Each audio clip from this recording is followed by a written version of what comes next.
அதாவது முன்னாள் முதலமைச்சர் மு.க.ஸ்டாலின் அவர்களை விஜய் போய் சந்தித்து பேசின நிகழ்வு இருக்கு இல்லையா, இது வந்து பார்த்திங்கன்னா தமிழகத்தோட அரசியல் நாகரிகத்தோட உச்சம் அப்படின்னு சொல்லலாம்.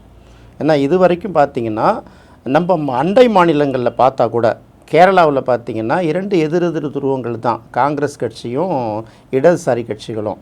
ஒரு பொதுவான விஷயம் வரும்போது இந்த முதலமைச்சர் போய் பழைய முதலமைச்சரை பார்ப்பார், எதிர்க்கட்சி தலைவர் வீட்டில் போய் சந்திப்பார். இதுக்கு பேர் அரசியல் நாகரிகம். இப்போ தனிநபர்களுடைய நீயா நானா ஈகோவெல்லாம் கொஞ்சமாக தூக்கி ஓரங்கட்டி வச்சுட்டு நாட்டு நலன் ரொம்ப முக்கியம் இல்லை, அரசியல் மேடைகளில் அவர் பேசுகிறாரு, அடுத்தது இங்கே கஜானா காலி ஆயிடுச்சுங்கிற அது அரசியல். அதை கடந்து முன்னாள் முதலமைச்சர்னு ஒருத்தர் இருக்கார் இல்லையா, அவருடைய அரசியல் அனுபவங்கிறது எவ்வளோ விதங்களை பார்த்துருப்போம்.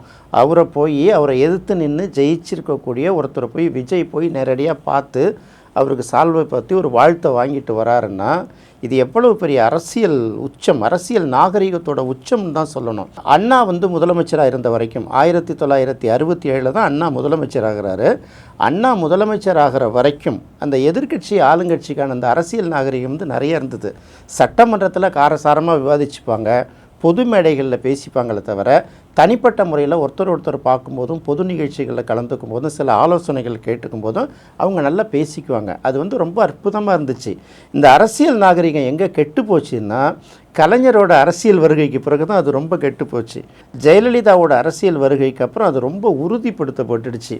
இப்போ யாரையாவது ஒருத்தங்களை காலி பண்ணணுன்னா ஒரு ஃபங்க்ஷனில் ஒரு திருமண நிகழ்ச்சியில் ஒரு சட்டமன்ற உறுப்பினர் கலந்துப்பார், மற்ற இன்னொரு ஊர்லேருந்து அவங்க உறவினராக கூட அவர் சட்டமன்ற உறுப்பினராக அமைச்சர் ஆவாங்க இருக்கும்போது எதுக்கு ஒருத்தரை பார்க்கும்போது வணக்கம் சொல்லிக்கிறது, பேசிக்கிறது, இதெல்லாம் சகஜம். இதை கூட என்ன பண்ணுவாங்க, அம்மா அந்த கட்சிக்காரனோட இவன் தொடர்பு வச்சுருக்கிட்டு இல்லைன்னா கம்ப்ளைண்ட் எழுதி கொடுத்து பதவி காலி பண்ணிடுவாங்க. இந்த மாதிரி வந்து ஒரு அரசியல் முதிர்ச்சியற்ற தன்மை கலைஞரோட முதலமைச்சரான பிறகு வந்து அது உருவாச்சு. ரொம்ப அதிகமானது வந்து பார்த்திங்கன்னா ஜெயலலிதாவோட ஆட்சி காலத்தில் அது ரொம்ப அதிகமாச்சு. கிட்டத்தட்ட இது ஒரு மோசமான அரசியல் அணுகுமுறை.